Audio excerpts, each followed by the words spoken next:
Hey guys, Brenda here, and I want to share with you why I did 75 hard. I was at the gym the other day and I was chatting with somebody about it, and they were like, why would you do that? You know, they're pretty fit and they've got their meals dialed in and all that kind of stuff. They're like, why would you put yourself through that?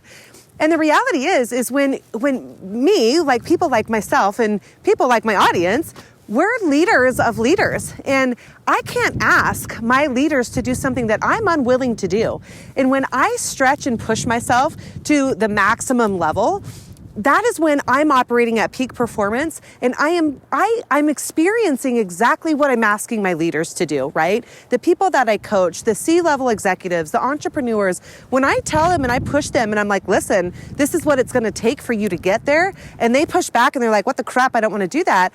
I get to speak from a place of authority and leadership because I've experienced that kind of pushing, right? And pushing myself to that level. And so let me just say, 75 hard is freaking hard. It was undoubtedly one of the most difficult things I did. And here's some of the lessons that I learned from 75 hard.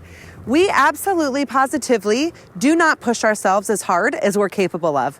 I realized so many nights, and I do it now, where I haven't worked out for the day and I'm like, forget it, I'm not gonna go work out. Well, when I was doing 75 hard and I had to be accountable to my partner, I unquestionably would get my butt up off that chair and I would get out and do my outdoor workout, whether it was raining, blowing wind, cold, whatever it was. In fact, this is the path that I did most of my walking on for my second outdoor workout, and I freaking walked this sucker like a boss. This has more rubber from my tennis shoes than probably anyone else in this neighborhood, right?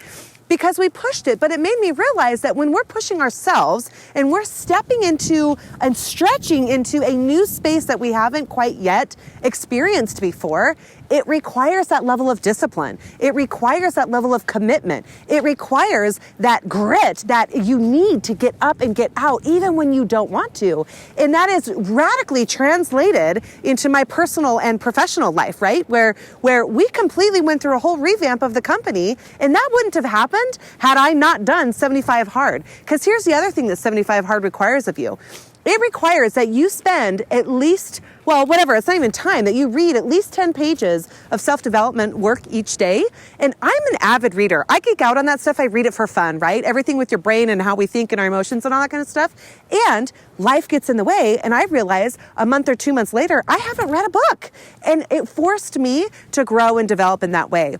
And not only that, my mental capacity that my limiting beliefs that were still in play with me, that I thought I had broken through. I was like, I can do anything.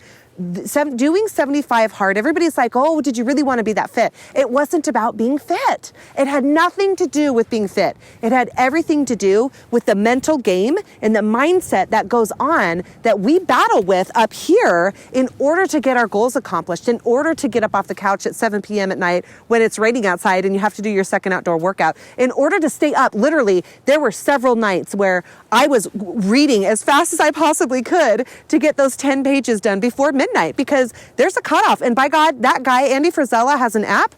And if you miss that midnight, it's like, did you fail or are you trying to cheat yourself? I mean, it asks the question, right? Like, if you forget to check everything off that night before midnight, it flat out asks the question. So you're accountable not only to your partner, for me in that case, but also this app and Andy Frisella griping down your neck, asking if you really did it.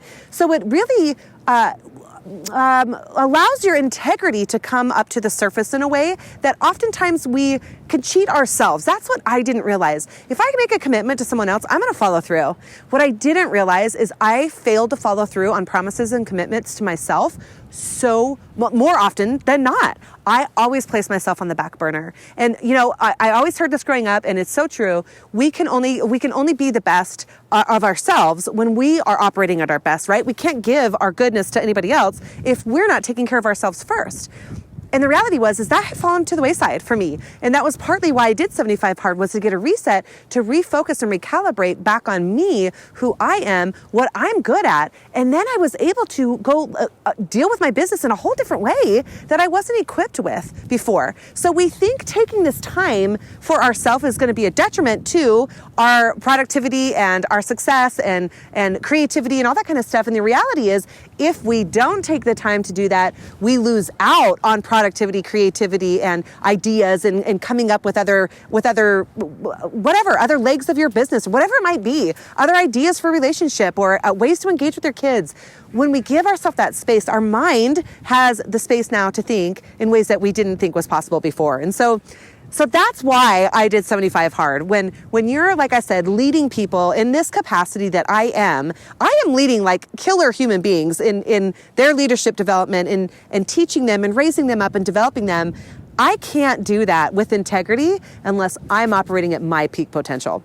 So that's why. So I would invite you to explore it, or a variation of your own. I wouldn't do exactly 75 Hard the way that I did. I would do it differently if I were to do it again. But the discipline and the structure and the requirement of forcing your mindset into a whole new level, breaking through barriers that you might not have known existed or you did know existed, and that feeling of success when you did it and you got through it and you broke through it and you stuck through and you did 75 freaking days, day in and day out, of utter sheer grit and discipline. And that's something nobody else can take away, right? It's something that we earned, that those are stripes on my back that no human being on the planet can take away from me. I did it on my own and I rocked it and we got through to the other side and it was awesome. So if you are loving these videos, click subscribe, like the video, click on the bell to get notified, share it with people who you know, and we will see you on the other side.